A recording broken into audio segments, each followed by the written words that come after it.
നമസ്കാരം. ആശ്രവാസ്തുവിലേക്ക് സ്വാഗതം. മീനൻ രാശി പൂരിട്ടാതിക്കാൽ, ഉത്തിരിട്ടാതി, രേവതി എന്നീ നക്ഷത്രങ്ങൾ ചേർന്നതാണ് മീനൻ രാശി. മീനൻ രാശിയുടെ രാശിയാധിപനായ വ്യാഴം ജൂൺ 2 മുതൽ ഉച്ചസ്ഥനായി മീനത്തിൻ്റെ 5ാം ഭാവത്തിൽ സഞ്ചരിക്കുന്നു. അഷ്ടമാധിപനായ ശുക്രൻ 4, 5 ഭാവങ്ങളിലൂടെയും സഞ്ചരിക്കുന്നു. ജന്മത്തിൽ നിൽക്കുന്ന ശനിക്ക് പാപമധ്യസ്ഥിതിയുണ്ട്. വളരെയധികം ശാരീരിക ബുദ്ധിമുട്ടുകൾ അനുഭവിച്ചു കൊണ്ടിരുന്ന ഒരു രാശിക്കാരാണ് മീനൻ രാശിക്കാർ. എന്നാൽ ഭാവാധിപനായ വ്യാഴത്തിൻ്റെ ഉച്ചസ്ഥിതിയും ജന്മഭാവത്തിലേക്കുള്ള ദൃഷ്ടിയും എല്ലാ ബുദ്ധിമുട്ടുകളും അകറ്റുന്നു.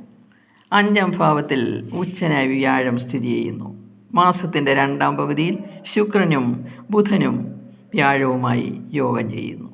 9ാം ഭാവത്തിലേക്ക് വ്യാഴം ദൃഷ്ടി ചെയ്യുകയും ചെയ്യുന്നു. വിദേശ പഠനത്തിന് വളരെ അനുകൂലമായ സമയമാണ്.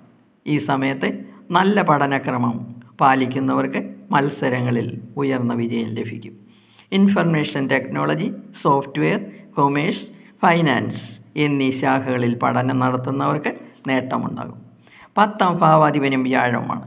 ഉച്ചനായ വ്യാഴത്തിൻ്റെ 9ാം ഭാവത്തിലേക്കുള്ള ദൃഷ്ടിയും ബുധാദിത്യ യോഗവും കർമ്മരംഗത്ത് പരിവർത്തനങ്ങൾ ഉണ്ടാക്കും.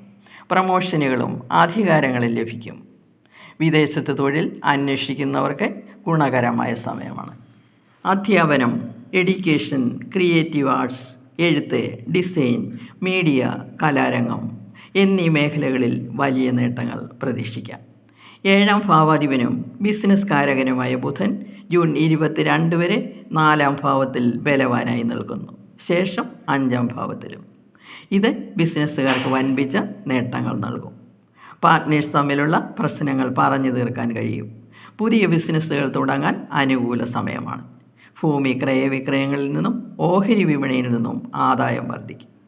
പ്രണയിക്കുന്നവർക്ക് അനുകൂല സമയമാണ്. എന്നാൽ ദമ്പതികൾക്ക് മാസത്തിൻ്റെ ആദ്യ പകുതിയായിരിക്കും ഗുണകരം. വിവാഹം ആലോചിക്കുന്നവർക്ക് ധാരാളം വിവാഹങ്ങൾ വരും.